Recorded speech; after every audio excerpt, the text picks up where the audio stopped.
Third question, we'll start with Mr. Bloom. Senate Bill 76 calls for replacing property tax revenue with money generated from a higher state sales and personal income tax, with an expansion of items that would be subject to the sales tax. Do you support this kind of change to the way our public schools are funded, or do you have alternatives that would cover the cost of public education? And my answer would be both. I have been a co-sponsor of House Bill 76, which is the bill that would completely eliminate the school property tax by replacing it with a combination of increased sales and expanded personal income taxes. That would be a revenue-neutral bill. It would shift the source of the funding for our public schools, and that would be, to me, it's important because right now the school property tax is sort of an arbitrary and certainly a regressive tax in the way it applies to people. It puts the main tax burden for funding our public schools on homeowners, many of whom are retired, many of whom were frugal in their choices in life. Now they're living in a house they thought they'd be able to live out their years in on a fixed income or a very limited income, and instead they're faced with larger and larger property tax bills every year. So something's got to be done to spread the burden of that tax and make it more fair in accordance with the ability to pay, unlike the current school property tax. House Bill 76 did actually come up for a vote in the House. It fell short.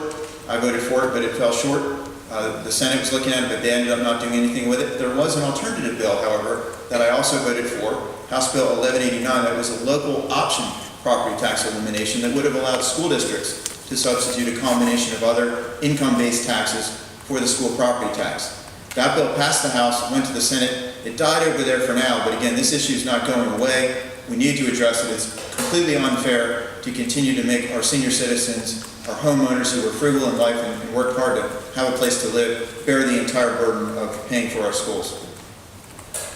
Yeah, I absolutely agree. Property tax has never been the fair way or the equitable way to fund schools. The problem is that we can't just let that revenue go from property taxes, mainly because we let a lot of warehouses and big box stores into our communities against our will sometimes because of the revenue that comes in from those property taxes. And to just let them be absolved of paying that into the public coffers doesn't make any sense. And just raising the income tax is really hard on the lowest income workers because they have to buy, supplies for their children and their homes, and it would just be increasingly difficult for them.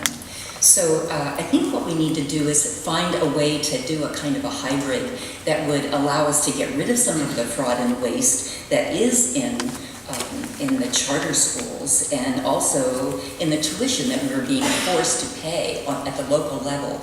It's $1.5 billion in tuition that we're paying for failing charter and cyber schools. Now that is fraud and waste, and we should be getting that money back. But then also, there are other revenues that we can bring in. There's also the possibility of using gas severance tax for part of the funding, and possibly a financial transaction tax, and other creative ways that I think people can come together and find a way to have both sustainability over time for public school funding and have it much more equitable.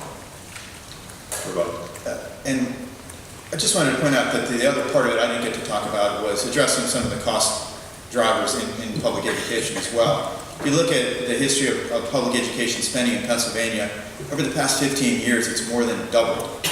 Right now we're spending over $10 billion, 40% of our entire budget on public education, the highest amount ever in the history of Pennsylvania. And so we've got to address some of the factors that are driving those costs, some of the special ed mandates and other things that put the entire burden for paying for things on the school districts and the taxpayers in the school districts.